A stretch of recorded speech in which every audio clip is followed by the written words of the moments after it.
Bonsoir. Écoutez, c'est la deuxième fois, même un peu plus, que je vois ce film énigmatique de Nourit par rapport à ses précédents films. Je dis énigmatique, pour moi, il est un peu énigmatique parce qu'il me semble assez un peu différent de ce qu'elle a fait jusque-là. C'est un peu évident d'ailleurs. Alors je vais vous donner une impression qui est vraiment très subjective et très personnelle, une sorte d'interprétation qui n'appartient qu'à moi. On a dans ce film plusieurs types de discours qui s'entrelacent, qui dialoguent ensemble et qui forment une sorte de trame étrange. Le discours qui apparaît en premier, c'est le discours, on va dire, de Nourit, avec sa voix et ses souvenirs d'enfance, et avec des éléments de sa mémoire, de sa biographie, sa référence à ses parents, à l'appartement de Tel Aviv où elle est née, à sa mère, à la mère de sa mère, à l'histoire de ses parents, etc. Et puis ça se termine, on vient juste de le voir, par d'autres expériences vécues. Donc des choses très, très, très fortes, très questionnantes, et d'autre part, ça c'est le premier type de discours, on va dire, j'appelle ça discours entre guillemets, la première forme de discours du film, et on a également des plans qui viennent s'intercaler aussi pendant que les scientifiques parlent, qui sont des plans qui sont à l'évidence d'une portée poétique spontanée, qui n'ont pas besoin quasiment d'être commentés,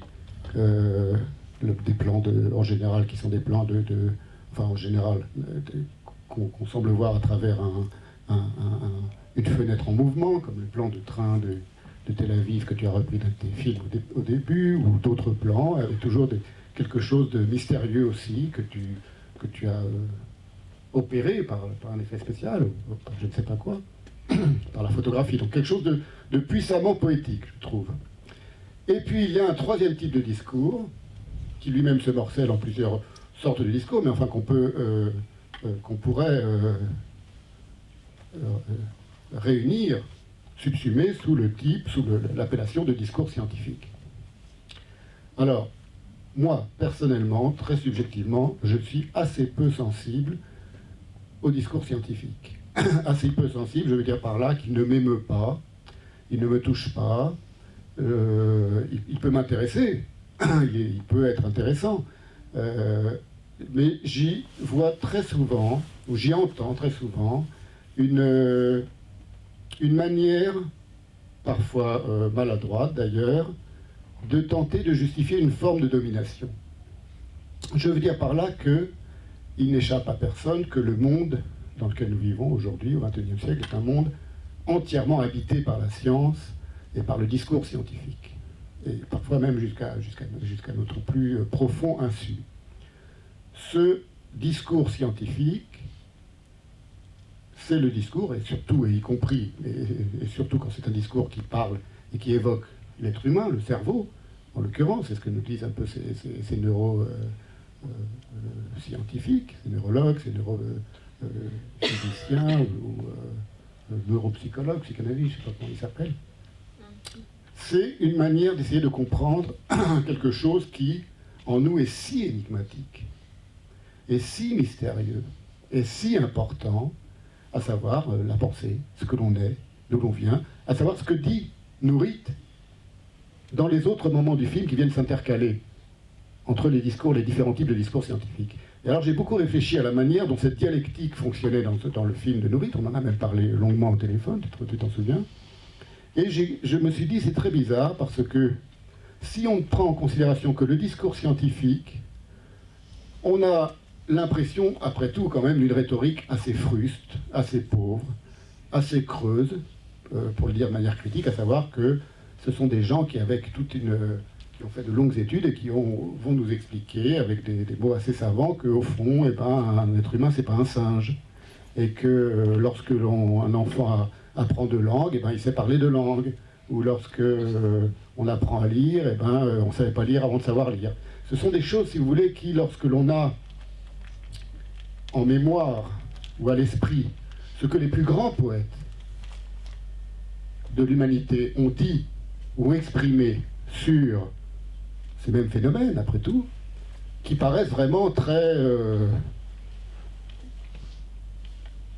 frustes, pour le dire sans être trop, sans vouloir être méchant, mais le discours scientifique, si vous voulez, je vais vous citer juste quelques phrases, et puis après je conclurai juste sur la manière dont Nourrit vient un petit peu, comment dire, les deux autres discours de Nourrit viennent d'une certaine manière faire, c'est une phrase que j'aime bien, je la cite souvent en ce moment, ce que Rimbaud appelle ouvrir des brèches opéradiques dans les cloisons, dans le langage un peu, la rhétorique un peu cloisonnée des scientifiques. Et pour vous montrer pourquoi, moi j'appelle ce langage, ce discours, cette rhétorique scientifique, un discours pauvre sur l'être humain, sur la pensée, sur, après tout quelque chose qui est, ou sur la lecture, ou sur la mémoire, qui est un phénomène richissime de complexité, de luxuriance. Voici ce que dit un des plus grands poètes en langue française.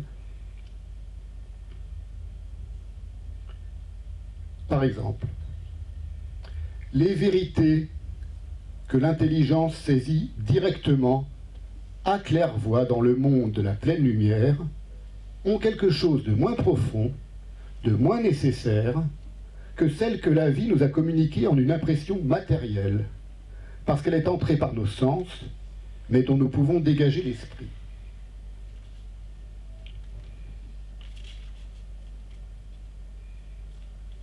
Autre phrase de ce même poète.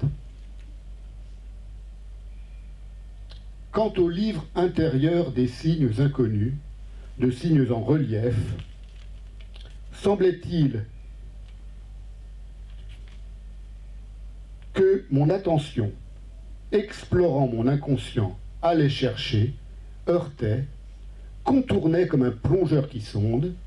pour la lecture desquels personne ne pouvait m'aider d'aucune règle. Cette lecture consistait en un acte de création où nul ne peut nous suppléer, ni même collaborer avec nous. Le même poète parle encore ailleurs de l'intérêt de la lecture qui est magique comme un profond sommeil. Enfin, à propos de l'odorat, dont tu as parlé, enfin dont il a été parlé dans ton film, mais quand d'un passé ancien rien ne subsiste, après la mort des êtres, après la destruction des choses,